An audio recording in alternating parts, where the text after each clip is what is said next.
ঢাকা দক্ষিণ city corporation নির্বাচনে mayor পদে জামায়াতে ইসলামীর প্রার্থী হিসেবে জোর আলোচনায় রয়েছেন ডাকসুর ভিপি সাদিক কায়েম। আসন্ন নির্বাচনের প্রস্তুতির অংশ হিসেবে তিনি ইসলামী ছাত্র শিবিরের কেন্দ্রীয় আন্তর্জাতিক সম্পাদকের দায়িত্ব ছেড়েছেন।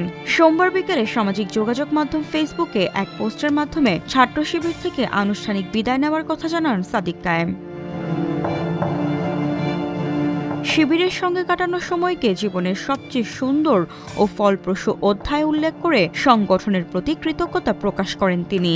দলীয় সূত্রে জানা গেছে, গত মাসে অনুষ্ঠিত জামায়াতের কেন্দ্রীয় নির্বাহী পরিষদের বৈঠকে ঢাকা দক্ষিণ সিটি নির্বাচনে মেয়র প্রার্থী হিসেবে সাদিক কায়েমের নাম প্রাথমিকভাবে চূড়ান্ত করা হয়। তবে দলটির সর্বোচ্চ নীতি নির্ধারণী পরিষদ মজলিসে শুরার বৈঠকের পর এই বিষয়ে আনুষ্ঠানিক ঘোষণা আসবে। ঢাকা উত্তর সহ দেশের অন্যান্য সিটিতে জামায়াত সমর্থিত প্রার্থীরা ইতিমধ্যে মাঠে তৎপরতা চালালেও দক্ষিণে এখনো আনুষ্ঠানিকভাবে কারো নাম ঘোষণা করা হয়নি। তবে দলের ভেতরে বাইরে সাদিক কায়েমকেই প্রার্থী হিসাবে বিবেচনা করা হচ্ছে।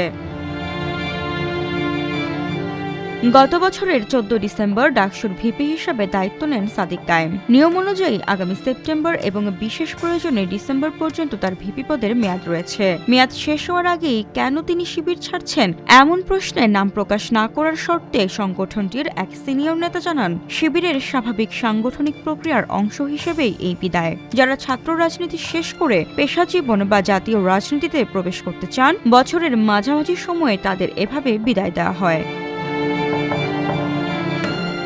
জুলাই গণ অভ্যুত্থানের সময় ঢাকা বিশ্ববিদ্যালয় শিবিরের সভাপতি ছিলেন সাদিক কায়েম। তৎকালীন প্রতিকূল রাজনৈতিক পরিস্থিতিতে তিনি আড়ালে থাকলেও পরবর্তী অভ্যুত্থানে তার ভূমিকা সামনে আসার পর দেশজুড়ে ব্যাপক আলোচনার সৃষ্টি হয়। ডাকসুর মেয়াদ শেষ হওয়া এবং নিজের রাজনৈতিক ভবিষ্যৎ নিয়ে খুব শীঘ্রই তিনি তার অবস্থান পরিষ্কার করবেন বলে জানা গেছে।